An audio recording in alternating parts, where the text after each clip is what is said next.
Okay.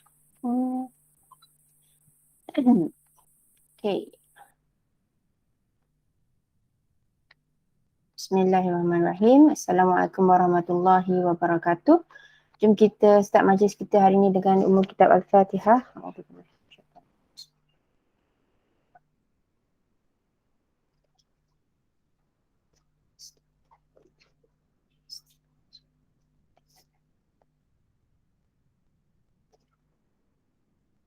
Okay. Hari ini kita nak bincangkan tentang masalah pengaliran darah lah. Okay. Masalah yang biasanya berkaitan dengan sistem pengedaran darah. Kalau kita rujuk, okay, sebenarnya tekanan darah ada dua keadaan. Okay, tekanan darah tinggi ataupun tekanan darah rendah. Tekanan darah tinggi selalu orang kaitkan dengan masalah, selalu orang takut kan bila high blood pressure ni, orang takut sebab boleh dapat stroke lah, orang kata kan. Boleh kena sakit jantung dan sebagainya. Tekanan darah tinggi biasa kita dengar kan. Tapi sebenarnya tekanan darah rendah pun sama bahayanya. Boleh juga menyebabkan stroke. Okay, dan boleh juga sama bahaya sebenarnya. Tak ada, bukan nak kata low blood pressure is better lah daripada high blood pressure. Tak ada, sama sahaja. Okay, so jom kita tengok dekat mana sebenarnya ataupun apa dia organ-organ yang terlibat dengan tekanan darah ni. Okay, so ini adalah gambar rajah yang biasa kita tengok lah daripada kita punya OPP chart, gambar rajah kesihatan fizikal, dan kita tahu kita ada 6 sistem utama dalam badan kita. Okay, saya ulang balik dekat sini ada sistem rembesan dan metabolisme, sistem pertahanan, sistem pernafasan, sistem saraf, sistem peredaran dan juga sistem penghadaman. So hari ni kalau kita nak cakap pasal tekanan darah tinggi dan rendah, dia kalau tengok dalam syaratan ni jatuh dalam sistem peredaran lah. Tapi nanti bila kita explain, kita boleh tengok dia sebenarnya sangat-sangat berkait dengan sistem-sistem lain juga. Dan kita tahu kan dalam badan kita ni, kita tak boleh tertumpu pada sesuatu organ atau sesuatu sistem atau sesuatu masalah saja. Sebab semuanya adalah interrelated, semuanya adalah berkait. Sebab tu kita amalkan kesihatan atau kita amalkan rawatan secara holistik, secara menyeluruh. Okey, kalau tengok dekat sini, sistem peredaran, tekanan darah tinggi dan tekanan darah rendah adalah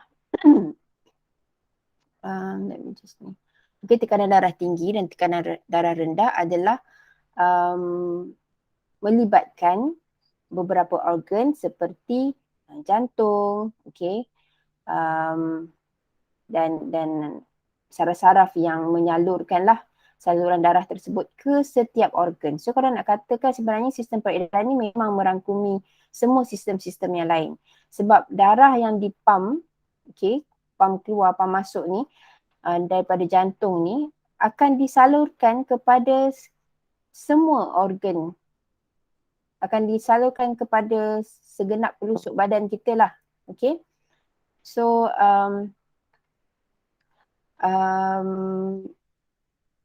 macam mana sebenarnya tekanan darah tinggi terjadi? Okay, I share tentang tekanan darah tinggi dulu.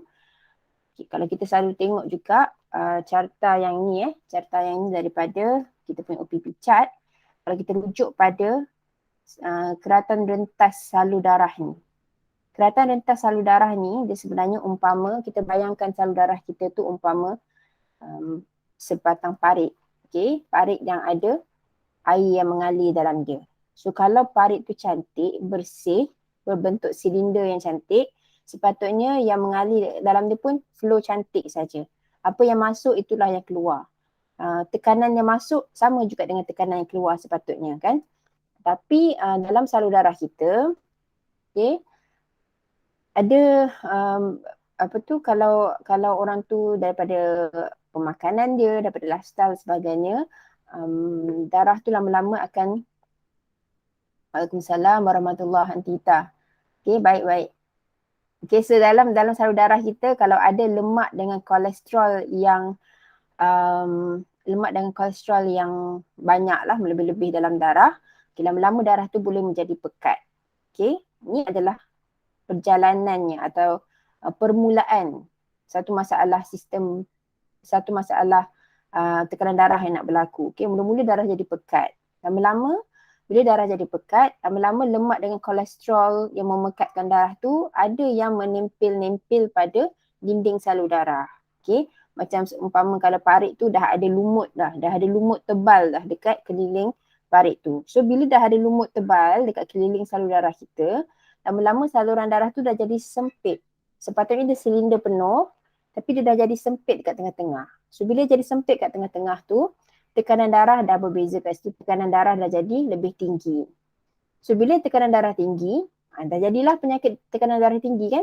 Selama-lama darah yang pekat tadi ada pula yang bergumpal-gumpal. Ada yang menempel jadi lumut dekat dinding salur darah dan ada juga yang berketul-ketul masih mengalir. So yang berketul-ketul tu kalau dia stuck dekat salur darah kita yang sempit tadi, lemak dengan kolesterol tu, itulah yang jadi penyumbatan trombus. Okey, penyumbatan trombus ni lah yang menyebabkan kalau kita tiba-tiba rasa kebas dekat tangan, maksudnya ada sumbat lah dekat tangan kita. Kalau rasa tiba-tiba rasa kebas dekat kaki, maksudnya adalah sumbat dekat kaki. Kalau sumbat tu berlaku di saraf pangkal otak kita, boleh dapat stroke, dan kalau sumbat tu berlaku di salur darah kita, boleh dapat heart attack. Okey, salur darah ni dia bukan besar macam dalam gambar tu, okey. So kalau besar dalam gambar tu kita macam rasa macam jauh lagi lah perjalanan dia kalau nak tersumbat tu. Tapi sebenarnya salur darah ni adalah sangat-sangat halus macam rambut saja.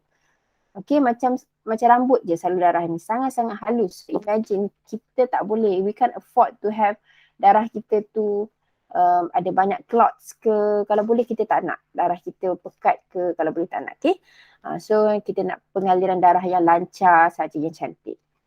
Okay, so kalau darah tinggi, kita takut ada masalah tersumbat-sumbat ni lah kan. Kita takut kalau ada sumbat ke situ nanti darah tak sampai, nanti tersumbat dekat tangan nanti darah tak lalu kan, rasa kebal-kebal dan sebagainya. Biasa kita share pasal macam itulah untuk tekanan darah tinggi. Tapi kalau tekanan darah rendah pula, macam mana? Okay, tekanan darah rendah pula pun sama bahayanya juga.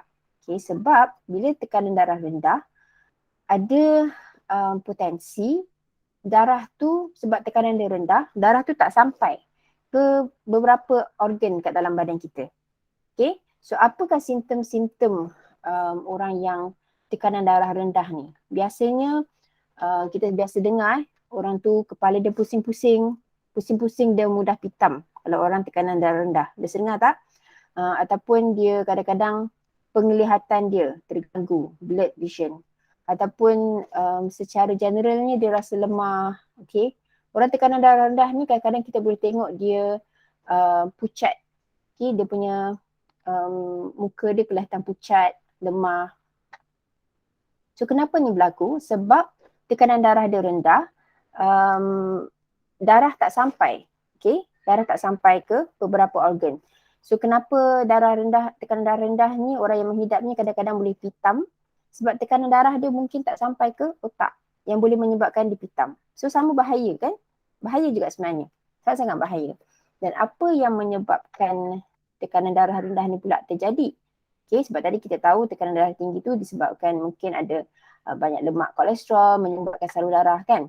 So tekanan darah rendah ni kalau tengok dalam artikel-artikel yang ada, katanya mostly adalah unknown lah sebabnya kan, tapi biasanya low blood pressure ni adalah mungkin juga disebabkan oleh jantung yang lemah. Jantung lemah, dia tak dapat pump darah tu ke seluruh tempat. Okay, mungkin juga. Dan juga mungkin disebabkan oleh orang tu mengalami masalah hypothyroidism. So hypothyroid ni adalah masalah di mana dia punya metabolic rate agak lemah. Okay, kalau hypothyroid, metabolic rate dia too active kan. So yang metabolic rate yang terlampau lemah pun boleh menyebabkan seseorang tu mengalami low blood pressure. Okay, ataupun mungkin vice versa. Mungkin low blood pressure tu menyebabkan orang tu mengalami hypothyroidism kan. Maksudnya berkaitan dengan hormon ni. Ataupun orang yang jika keadaan badan dia sama ada diabetik, sama ada diabetik ataupun dia ada low blood sugar pun boleh menyebabkan atau disebabkan oleh low blood pressure juga. Selain daripada itu, kalau seseorang itu dehydrated, dia ada mengalami dehydration, kurang air atau pun boleh menyebabkan low blood pressure. So nampak tak dia punya keadaan tu macam lebih kurang je. Apa yang menyebabkan high blood pressure tu boleh juga menyebabkan low blood pressure at the same time. Sebab benda tu adalah bergantung pada banyak faktor lain dalam badan orang tu. Dia tak semestinya dia ni ada diabetes, dia confirm dapat darah tinggi. Tak. Ada orang tu diabetes juga tapi dia low blood pressure, kan? Dan pokok pangkalnya ialah kalau badan kita memang tak sihat, ada masalah tertentu, benda lain ganggu kita punya tekanan darah. Sama ada tekanan darah tinggi ke, tekanan darah rendah ke, dua-dua tu adalah keadaan yang dah terganggu sebenarnya. So tak ada apa yang mana satu lebih baik ke, tak ada. Dia memang kalau tekanan darah tu tak stable, itu memang ada masalah lah tu. Kalau kita kaitkan masalah tekanan darah ni dengan pregnancy. Kalau kita selalu dengar kadang-kadang orang dia tengah dia pregnant, dia mengalami low blood pressure. Selalunya kita dengar kan. Kenapa orang tu kadang-kadang masa pregnant saja dia mengalami low blood pressure? Biasa dengar tak? Dia biasalah masa pregnant tekanan darah turun sikit, tapi kalau tak pregnant okey je kan. Biasa dengar macam tu kan. So kenapa benda ni terjadi? Sebab mungkin disebabkan oleh kita punya hormon berubah masa kita pregnant kan. Hormon kita berubah. Dan macam-macam benda yang berlaku dekat dalam badan kita. Sebenarnya high blood pressure pun sering juga berlaku pada orang pregnant. Maksudnya dia pregnant saja dia ada mengalami benda ni. Pregnant saja dia ada high blood. Pregnant saja dia ada low blood kan untuk orang yang lain. Kenapa berlaku? Sebab masa pregnant, macam cakap tadi, hormon berubah. Bila hormon berubah macam tadi kan orang kata low blood pressure mungkin disebabkan oleh hypothyroid. So bila ada perubahan hormon turun naik, dia akan berkait juga dengan kita punya blood pressure. Dan untuk sesetengah orang lain pula, bila proses pregnancy tu berlaku kan, dalam badan kita sebenarnya macam high intensity, tengah melalui stres, banyak stres kat dalam badan sedang berlaku. Sebab macam-macam benda berlaku kan. Orang ingat kalau pregnant tu macam apalah sangat kan, takat tambah berat je, bukannya apa pun. Tapi kalau kita imagine proses pregnancy yang 9 bulan, jangan kata 9 bulan lah, kita selalu monitor pregnancy punya growth setiap minggu, setiap hari kan, ada perbezaan. Minggu pertama dengan minggu kedua lain. Minggu ke-15 dengan minggu ke-16 lain dia punya growth dia kan. So sebenarnya macam-macam benda berlaku ketika proses pregnancy tu berlaku, proses pregnancy itulah. So disebabkan oleh itu, badan kita sebenarnya kat dalam ni memang mengalami macam-macam perubahan. So dia sebab itulah dia mungkin akan affect kita punya blood pressure. Sebab tu kita kena jaga pemakanan, kita kena makan lebih supplements untuk pembentukan baby dan juga untuk ibu ni untuk membantu ibu ni going through the process. Proses yang menghasilkan seorang manusia kat dalam badan kan, boleh imagine tak? Memang macam-macam sebenarnya yang diperlukan. Kadang-kadang ada yang orang pregnant dia kurang kalsium kan dan sebagainya.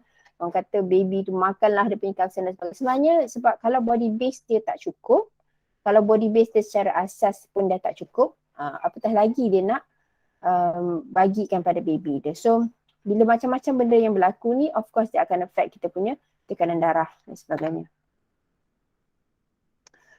So kadang-kadang selalunya lah doktor akan cakap bahayalah kalau orang yang mengalami low blood pressure ni ketika pregnant. Sebenarnya high blood pressure pun orang kata risky juga untuk pregnant. Kedua-dua keadaan ni sama ada low blood pressure atau high blood pressure masa tengah pregnancy mungkin berisiko untuk mengalami preterm punya birth, pramatang, okay? Lahir pramatang. Yang pertama, untuk low blood pressure, kenapa dia bahaya pada baby ialah sebab bila kita low blood pressure, kan tadi saya cakap, darah tak sampai ke banyak tempat. Sampai orang boleh pingsan, muka pucat, sebab darah tak sampai. Kalau darah sampai, merah lah semua kan. Okay, so risiko dia pada baby ialah nanti baby tu pun darah tak sampai kat dia banyak. Bila darah tak sampai, apa yang ada kat dalam darah? Ada oksigen, ada air dan ada nutrien. So bila darah tak sampai, oksigen tak sampai, nutrien tak sampai. Okay, so of course dia akan affect baby tu punya pembesaran. Okay, sebab tu doktor sangat-sangat particular tentang tekanan darah. Kan selalu kalau kita pergi buat check up, doktor akan check tekanan darah dan sebagainya kan. So kalau kita punya tekanan darah terlampau rendah masa pregnant, kita kena buat sesuatu. Jangan kata tak apa, boleh ni larat lagi. Bukan untuk kita je sebenarnya, tapi yang paling penting ialah risiko takut untuk baby tersebut lah. Okay, untuk high blood pressure pun sama juga. Okay, risiko dia perlu mungkin akan dilahirkan pramatang. Okay, sebab bila tekanan darah tinggi, bahaya jugalah untuk both ibu dengan baby. Takut nanti masa dia akan contribute to extra stress kepada jantung dan buah pinggang. Okay, kalau kita ada high blood pressure ketika pregnancy. So sangat-sangat bahaya sebenarnya. Dua-dua keadaan lah sangat bahaya. Tapi kalau kita nak cakap dari segi pemakanan, apa yang boleh kita buat untuk low blood pressure ni ataupun high blood pressure. Selalu kalau low blood pressure ni orang selalu cakap tambah darah kan. Orang kata makanlah makanan yang boleh tambah darah atau makan iron tablet. Masalahnya ialah iron tablet tu, kalau siapa pernah makan, lepas makan tu perasan tak najis akan jadi sangat-sangat hitam. Okay, sangat-sangat hitam. Ini bukan healing crisis macam makan linzi punya hitam. This is like real black colour dan black tu adalah disebabkan oleh iron tablet tu lah. Iron tu kan iron, besi kan. So dia menyebabkan najis kita lebih gelap lah, hitam. Dan sebenarnya itu akan affect juga kita punya sistem usus kita juga. Sebab nanti akan boleh menyebabkan sembelit dan sebagainya. Satu lagi, kadang orang kata nak tambah darah, makanlah benda-benda seperti bayam atau hati kan, hati ayam lah sebagainya. Masalahnya berapa banyak bayam lah kita boleh makan untuk nak tambah darah ni. Kita nak makan ekstra yang lebih-lebih supaya darah kita ni jadi lebih pekat.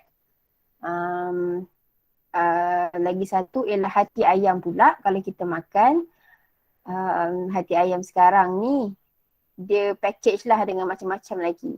Kan kita kata hati tu adalah penapis pada apa-apa yang kita makan. So sama juga dengan ayam. Ayam zaman sekarang kan dah makan macam-macam makanan yang macam-macam lah kan, yang bagi dia besar dan sebagainya, disutik. So semua tu akan ditapis dekat dia punya hati juga. So bayangkan kita nak makan hati tu sebab konon nak tambah darah kita kan, tapi nanti takut dapat benda lain pula kan. So selain tu of course kita boleh amalkan juga makanan-makanan lain seperti orange untuk vitamin C dan sebagainya.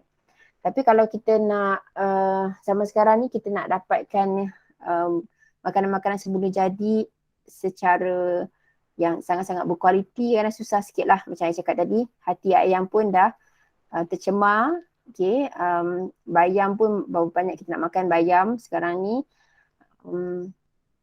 Vitamin C pun kalau kita nak harapkan buah saja, berapa banyak, berapa biji pula kita nak makan tengah pregnant tu, kadang-kadang semua benda pun tak lalu.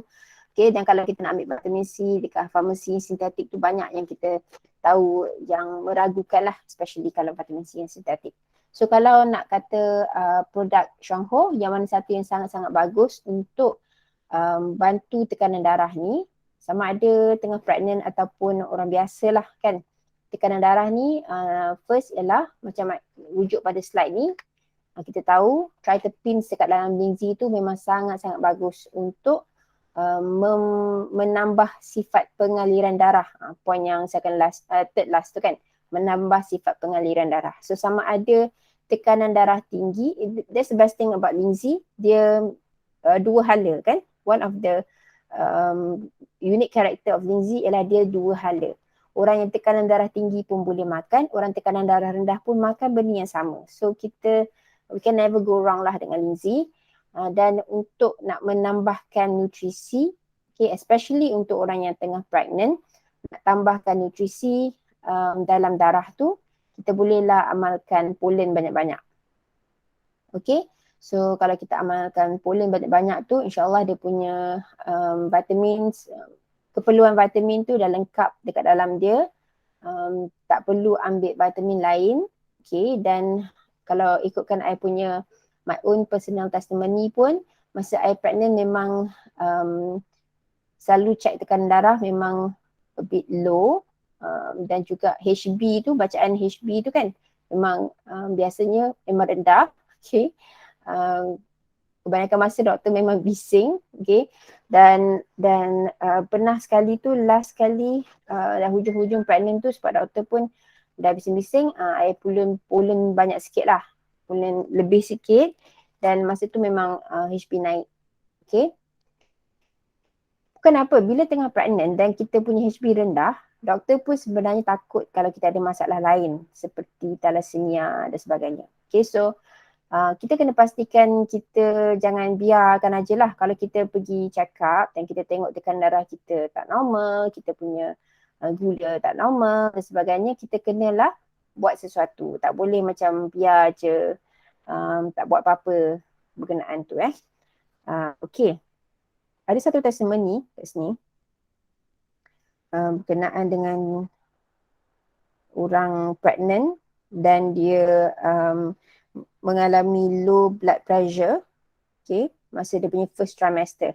Masalah blood pressure ni kadang-kadang kebanyakannya lah berlaku dalam first dengan second trimester pregnancy. Tapi ada juga yang I kenal dia berlaku hujung-hujung pregnancy dia. So macam itu yang kena buat apa, cesarean lah, kena premature birthing. Okay, so yang ini case-nya ialah dia mengalami low blood pressure masa first trimester pregnancy, dan ini adalah merupakan anak dia sulung. Okay, so bila doktor kata blood pressure dia very low dan doktor macam bagi dia masa sebulan je lagi, lebih kurang macam tu. Doktor bagi masa sebulan saja. Doktor kata kalau tekanan darah masih rendah, doktor nak buat sesuatu lah. Okay, sesuatu ni biasanya kalau tekanan rendah, sama ada kena makan iron tablet ke, ataupun sebenarnya kalau HB rendah, mungkin boleh mungkin kena buat blood transfusion dan sebagainya, especially kalau masa pregnant, masa beranak tu dia ada tumpah darah pun bahaya juga. Kalau tekanan darah ni kita tak boleh main-main lah. Sebenarnya doktor takut benda tu lah, takut tumpah darah dan sebagainya. So apa yang orang ni buat, sebab dia ada masalah bajet, sepatutnya kita selalu suggest tadi linzi dan polen kan, linzi dan polen banyak-banyak, tapi sebab dia tak ada bajet, dia ambil NutriHealth tablet sahaja. Okay, tahu kan NutriHealth tablet kita, dalam satu tablet tu ada 50% jahul linzi dan 50% polen sahaja. Tapi alhamdulillah rezeki dia tak sampai sebulan dia consume, tak sure dia punya dosage macam mana. Tapi bila check, doktor kata dah okay, alhamdulillah. Okay, so ini adalah salah satu daripada low blood pressure punya testimoni. Saya nak share itu je lah. Ada apa-apa soalan tak setakat ni? Cepat pula hari ni. Ada siapa-siapa nak tanya soalan atau nak tambah tak apa cakap?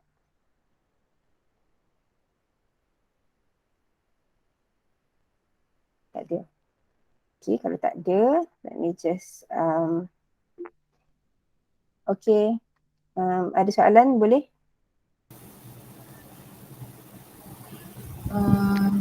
Assalamualaikum. Assalamualaikum. Nak tanya pasal anemia. Kan? Boleh tak kenalkan sikit pasal anemia tu? Okay, anemia ni ialah tekanan darah rendah kan? Kita tengok anemic. Okay, anemia ni adalah masalah di mana kita kurang sel darah merah yang sihat. Okay? Kurang sel darah merah yang sihat untuk bawa oksigen ke seluruh badan. Itulah anemia, maksudnya kurang darah merah lah tu kan, kurang darah merah. Dan anemia ni juga, itulah kalau kata low HB, masa kita pregnant tu kalau low HB pun kita katakan dia tu anemic lah. Dan biasanya orang yang ada anemia ni dia akan rasa tired, dia akan rasa lemah. Okay. Dia sangat berkait rapat dengan bila orang tu anemic. Anemic ni adalah satu condition lah. Okay. Dia bukan penyakit, dia adalah satu condition, keadaan. Okay. So penyakit yang related dengan anemic ni, dengan anemia ni ialah thalassemia, okay. Thalassemia atau iron deficiency anemia. Maksudnya kekurangan iron dekat dalam badan dia. Okay. So kalau kita tengok okay, dalam ni tak ada. Let me just share satu lagi slide daripada sekejap. Daripada kita punya OPP chat ni. Okay. So sebenarnya anemic tu dia berkaitan dengan low blood pressure lah sebenarnya kan. Sebab dia kurang tekanan kurang darah merah. So, ini adalah slide yang seterusnya lepas pada explanation tentang tritipins tu. Kalau kita boleh rujuk kat sini. Nampak tak? I share. Okay. So dekat sini kalau tengok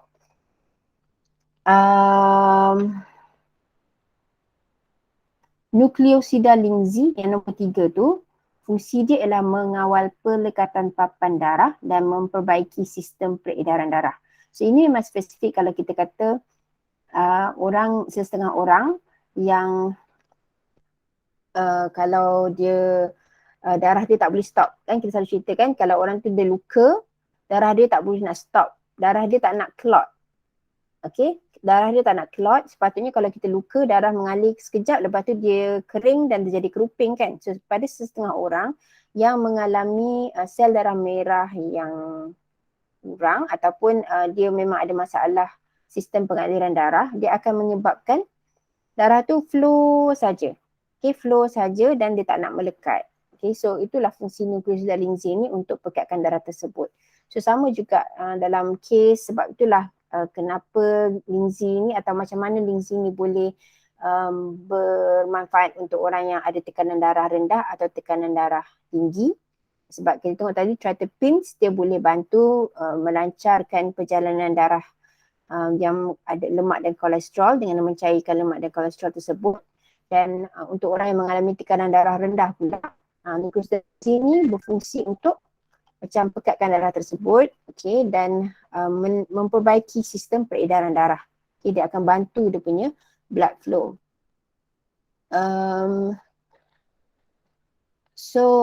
Anemia ni bahaya juga bahaya. Again ulang balik kenapa tekanan darah rendah ni bahaya. Sebab kalau tekanan darah tinggi, kita takut darah tu tersumbat kat mana-mana sampai darah tak boleh lalu. Tapi bila tekanan darah rendah pula, kita takut darah tu tak sampai. Dia tak ada tersumbat. Kalau kita tap-tap kat situ pun tak ada apa-apa tersumbat, dia cuma tak sampai dekat situ. Mungkin sebab jantung tak dapat pump dengan kuat. Okay, tak ada apa-apa tersumbat pun dekat saluran tu. cuma darahnya tak sampai. Okay.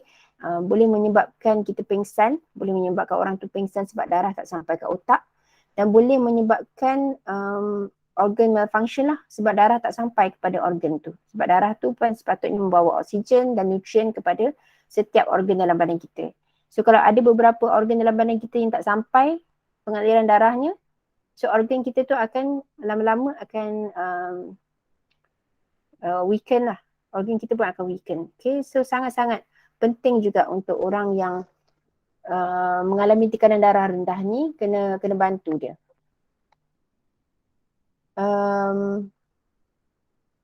Sekejap ya. Kalau kita tengok apakah ada pula kat sini apakah yang rawatan yang biasanya dibuat untuk orang yang anemik. Okay, kalau orang tu seperti thalassemia pun kurang sel darah merah lah.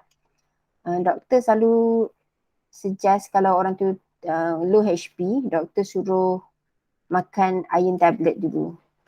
Sebab doktor kata kalau you dah makan iron tablet ni, sepatutnya you kena naik lah you punya HP. Tapi kalau you makan iron tablet tapi tak naik juga, maksudnya memang ada something wrong dengan badan you. Mungkin you mengalami thalassemia dan sebagainya. Okay, so thalassemia ni biasanya adalah masalah keturunan, mungkin masalah keturunan. Mana lain tadi tu? Sini kot. Okay. So rawatan yang biasanya ataupun simptom-simptom orang yang ada anemia ni macam tadi cakap pucat, okay. Sama ada degup jantung dia cepat ataupun tak sekata, okay. Kadang-kadang ada yang mengalami sesak nafas, sakit dada dan dia selalu pusing-pusing. Okay, kepala dia pusing-pusing. Okay, ini adalah simptom-simptom orang yang mengalami anemia. Boleh nampak ya orang yang anemik ni, dia kadang-kadang orang mistaken dia as putih. Orang ingat dia ni putihnya kulit dia. Tapi kalau dia tu mengalami anemia, kalau kita tengok betul-betul, dia sebenarnya bukan putih tapi dia sebenarnya pucat. Okay. Putih sihat tu kita boleh nampak, putih sihat tu macam pinkish kan. Kita boleh nampak lah orang tu putih. Tapi kalau putih pucat tu macam kat bibir dia pun tak ada warna. Ataupun very very light pink bibir dia kan. Itu pucat. So kena kena observe lah benda ni, okay. Jangan rasa kita ni putih tu best sangat. Mungkin kita ni pucat. Mungkin juga anemik ni kerana kekurangan folic acid. Kekurangan folic acid dekat dalam badan kita, sebab itulah pollen adalah sangat-sangat bagus sebab pollen ada mengandungi folic acid dekat dalam dia selain pelbagai vitamin lagi. Ada beberapa jenis anemia sebenarnya, okay. Aplastic anemia ni boleh menyebabkan demam, okay, boleh menyebabkan kita selalu terkena infection, selalu kena jangkitan, okay, ataupun selalu mengalami gatal-gatal. Ada pula anemia yang disebabkan oleh folic acid, kekurangan folic acid tadi, dia boleh menyebabkan perut kita selalu meragam, sama ada cerit-berit, okay. Dan hemolytic anemia pula boleh menyebabkan jaundice. Jaundice, demam kuning tu boleh juga menyebabkan kita punya kencing berwarna pekat dan juga boleh menyebabkan kita rasa sakit dada, sakit sesak. Lagi satu ialah sickle cell anemia, yang ini adalah sakit yang teramat sangat pada kaki dan tangan dan juga rasa lemah. Dan mungkin juga ada sedikit kuning, jaundice. Okay. So untuk orang-orang yang anemia ni, badan dia perlukan red blood cells, sel darah merah. Okay. So biasanya treatment dia ialah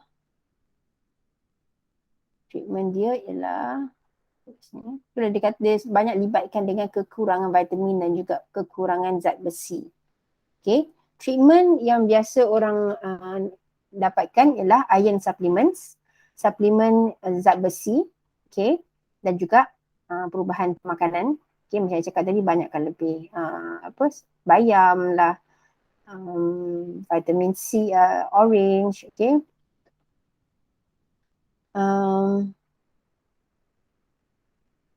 Ada juga rawatan yang diberikan suplemen vitamin B12 secara injection, secara suntikan. Untuk thalassemia, antara kaedah rawatannya ialah dengan makan folic acid supplements, okay, iron, dan juga for some people blood transfusions dan juga bone marrow transplants.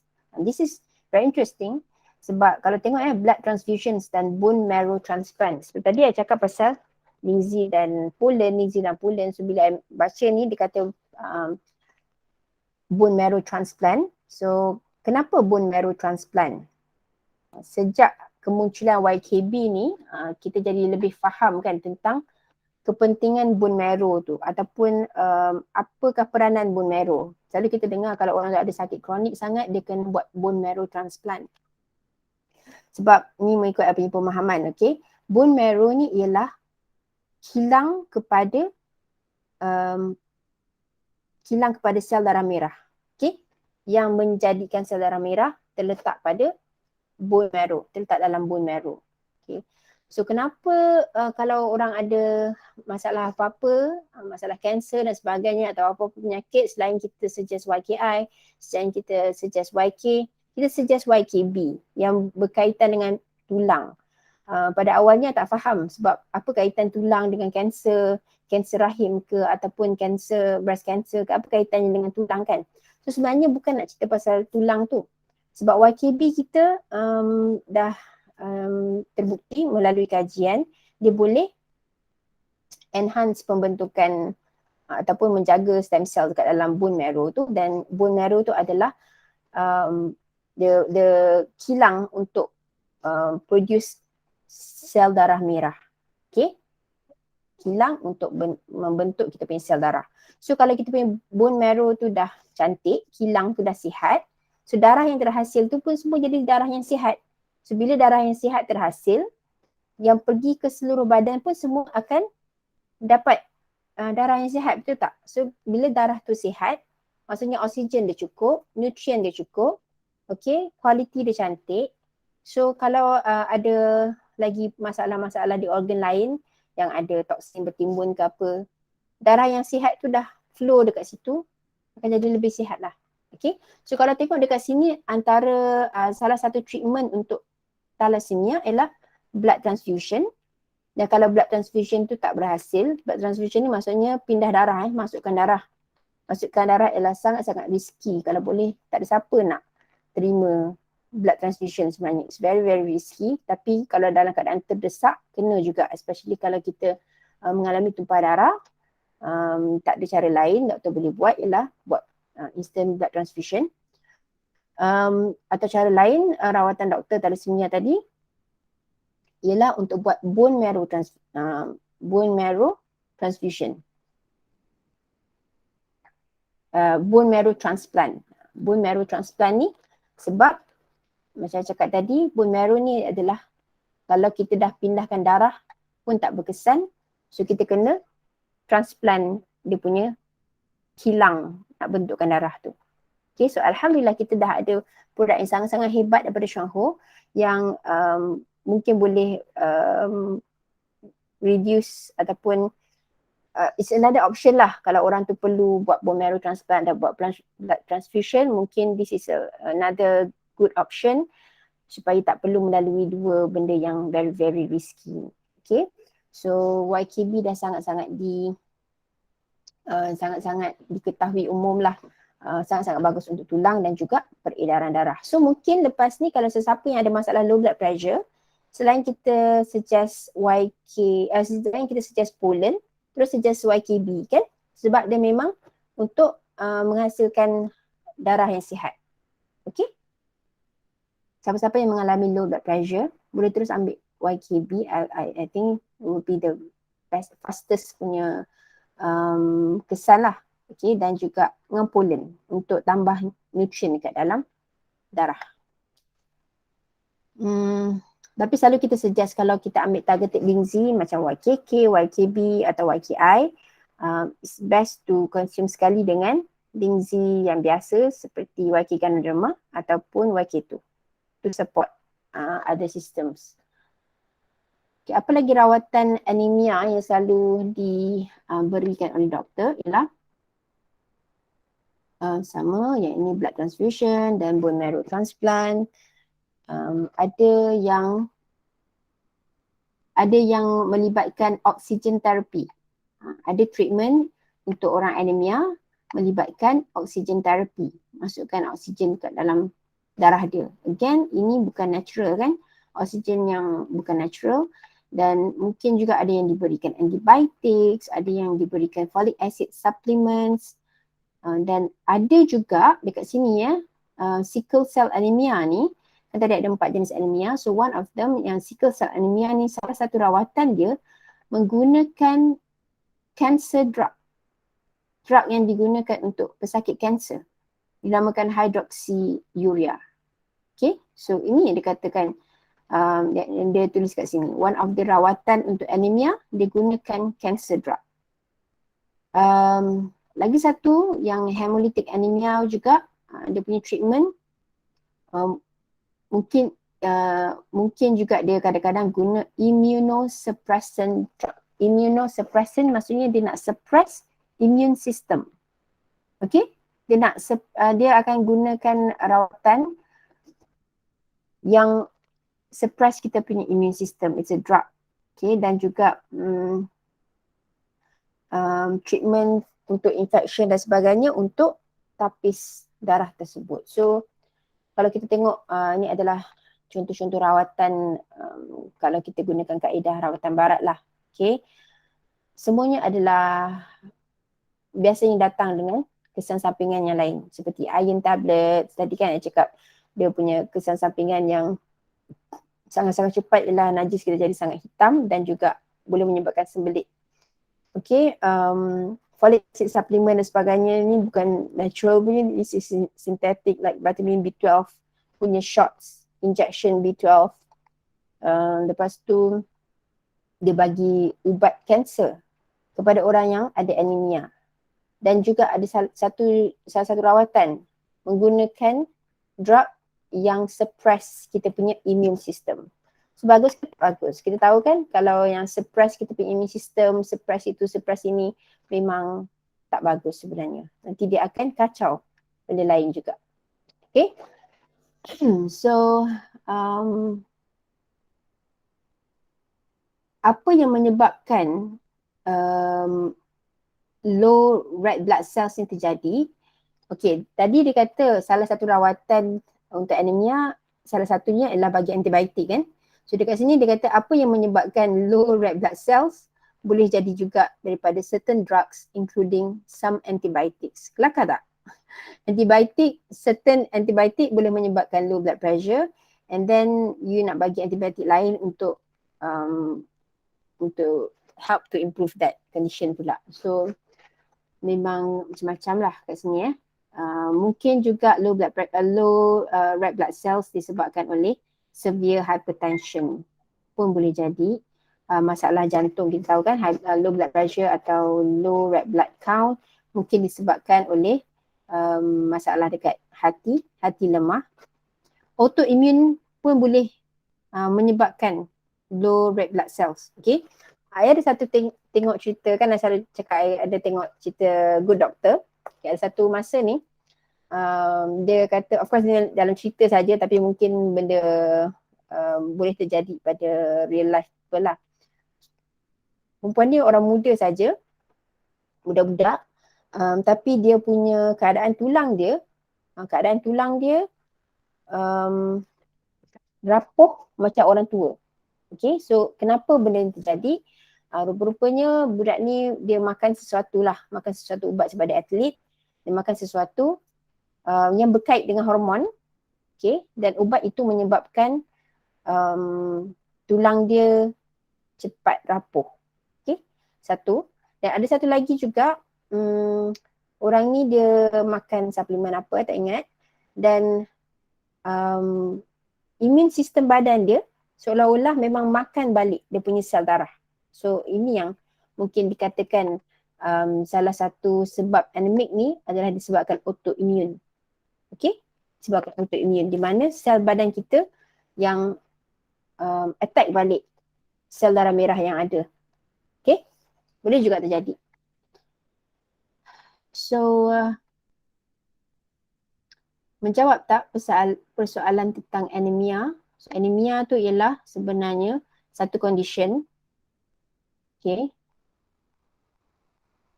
Ada macam-macam jenis anemia, ada yang blood loss, ada yang iron deficiency. Okay. Kebanyakannya anemia ni kita selalu kaitkan dengan dia pucat, dia kurang HB, low blood pressure, macam tu. Okay, dan again low blood pressure ni sangat-sangat bahaya juga sebab maksudnya darah tak sampai dekat seluruh badan. Okay, darah tak sampai ke seluruh badan maksudnya tak dapat supply, tak dapat oksigen supply yang cukup. Okay, ada apa-apa soalan lagi tak?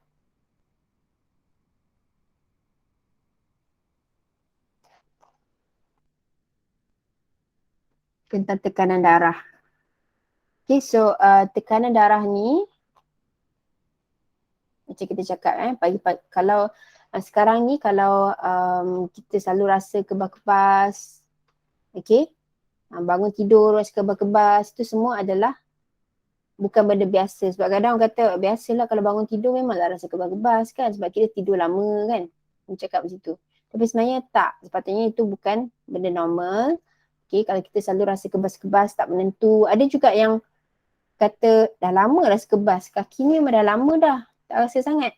Okay, itu sebenarnya adalah saluran darah yang dah tersumbat sebenarnya.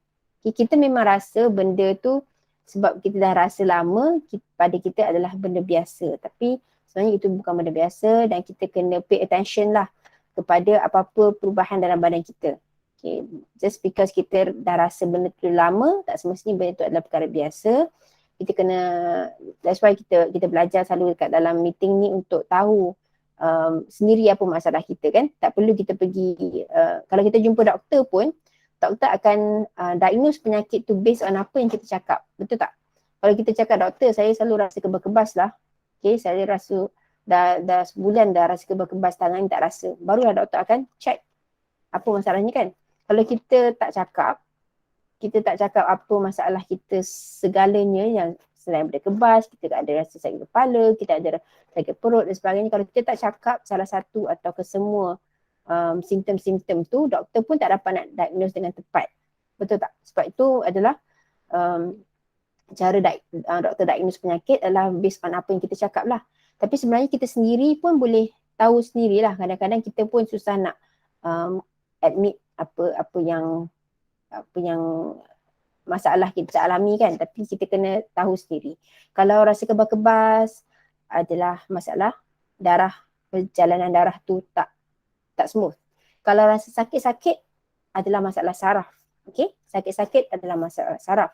Kalau kita picit angin tu kan, kita picit-picit itu adalah angin dekat dalam badan kita. So basically sama juga cara untuk kita nak solve masalah ni dalam apa-apa masalah kesihatan badan kita ialah lancarkan perjalanan darah supaya toksin dapat dikeluarkan, dan bila toksin dapat dikeluarkan, nutrien dapat masuk. Benda kotor dah keluar, barulah ada ruang untuk benda elok nak masuk. Okay, selagi kotoran tak keluar, kita nak masukkanlah macam-macam nutrien pun mungkin lalu saja, dia tak dapat diserap badan. Okay, so nak tak nak kita memang nak kembali sihat, kita kena singkirkan toksin, masukkan nutrien. Okay, lepas tu barulah kita punya organ-organ dalam badan kita dapat diperbaiki. Okay, ada apa-apa lagi tak nak tambah? Okay, kalau tak ada apa-apa, nak betul sikit. Kalau macam kita consume produk apa ni Shangho ni kan, tak kisahlah orang tu dia makan twin pack ke apa tu set perut ke apa, macam dia punya food daily intake dia, macam dia makan nasi, ayam, apa tu, sayur-sayuran semua tu, ada orang tanyalah, dia cakap macam mana kalau dah makan-makan ni semua, tapi selera nak makan juga lagi macam mana? Berkesan tak yang dia makan tu? Okey, Ah. okey. Takut banyak sangat nak makan. Okey, dia sebenarnya senang je. Kita punya Lingzi dengan Polen atau apa-apa yang kita makan untuk kita nak cleanse badan kita ialah untuk membersihkan badan kita kan. So satu fungsi Lingzi dengan Polen atau apa-apa produk yang kita makan, set perut sebagainya, nak cleanse badan kita yang dah bertahun-tahun ada kotoran yang tak keluar agaknya daripada badan. Satu. So kalau kita nak jadikan dia lebih efektif, lebih berkesan, kita janganlah masukkan kotoran lagi. Maksudnya kita nak makan biasa tak ada masalah. Tapi makanlah benda-benda elok. Macam Tina selalu cakap, jangan makan benda yang bergluten tinggi, okay? Jangan makan gula putih banyak, jangan makan, kalau boleh berpantang sikit. Memanglah orang kata Lingzi ni tak perlu pantang makan, dia bukan macam bersifat panas atau bersifat sejuk. Tapi ini selalu cakap untuk kita nak kurangkan kotoran masuk lah. Sebab Lingzi tu kita makan mungkin sikit je Lingzinya, tapi kita nak keluarkan kotoran yang banyak, lepas tu kita nak masukkan lagi kotoran baru kan. So kena be fair lah. Kalau kita nak makan banyak-banyak lagi benda tak elok ataupun setengah orang ada bad habit macam merokok dan sebagainya, nak tak nak dia memang kena ambil Lingzi yang high dose, set perut yang high dose. Betul tak? Barulah berkesan. Betul lah tu.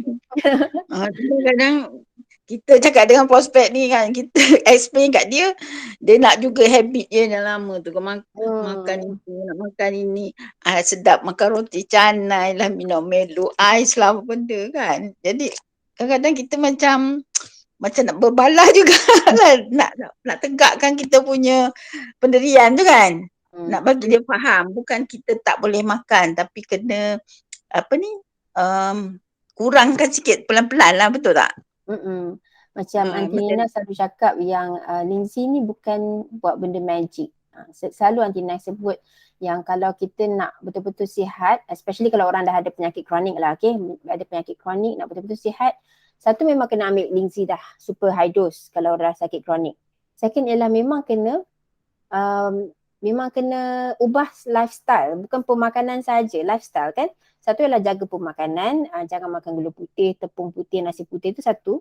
Lepas tu lifestyle, maksudnya tidur kena cukup, okay?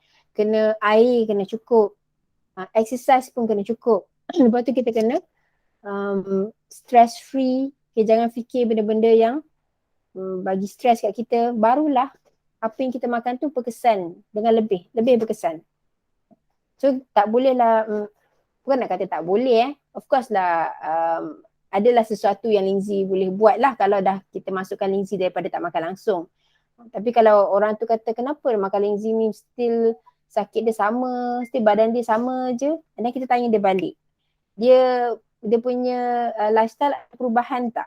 Kalau dia tak nak berubah lifestyle, tak nak ubah tabiat pemakanan, tak bolehlah nak harapkan Lingzi dia makan tu pun pula berapa banyak. Adakah high dose ataupun sebiji sehari saja. Itu kita kena tahu juga kan. Kalau dia makan pun sikit, lifestyle pun dah nak ubah, tak bolehlah nak harapkan magic. Okay, memang tak boleh. Okay, kita kena keluarkan dulu toksin, lepas tu baru nutrien boleh masuk, dan yang baru masuk tu pastikan makanan yang lebih sihat lah. Sebab kita kesian lah kat Lingzi tu kita makan dah letak banyak. Lepas tu ada banyak sampah sarap yang bertahun-tahun dulu baru nak keluar. Termasukkan lagi McDonald's pula, KFC hari-hari kan. Susah lah dia. Okay, memang kena ambil high dose lah. Kalau nak juga. Nak juga makan benda tu. Okay, terima kasih. Okay, no problem. So again, I ulang balik, kalau orang tanya kenapa Lingzi tu tak berkesan ataupun macam mana nak jadikan Lingzi tu berkesan, ialah kena ubah tabiat pemakanan, ubah lifestyle, dan juga dos Lingzi pun kena cukup. Okay, dia tak boleh salah satu saja. Dia tak boleh makan high dose tapi tak nak tukar lifestyle, ataupun dia tukar lifestyle tapi dia ambil dos yang sangat-sangat sedikit pun susah jugalah sebenarnya. Okay, so kalau ada apa-apa soalan lagi, tengok kat sini. Kalau tak ada apa-apa soalan, kita boleh akhiri majlis kita hari ini. Jom kita boleh ambil gambar satu kali tak? Okay. Alright. Irna mana? Dia hilang. Kita ambil gambar. 1, 2. Okay. Thank you semua. Kita akhiri majlis hari ini dengan wabillahi taufiq wal hidayah. Wassalamualaikum warahmatullahi wabarakatuh. Dan insyaAllah kita jumpa hari Isnin minggu depan. Biasalah pukul 3. Okay. Kita akan share link dia macam biasa. Thank you. Assalamualaikum. Waalaikumsalam. Terima kasih. Terima kasih. Assalamualaikum.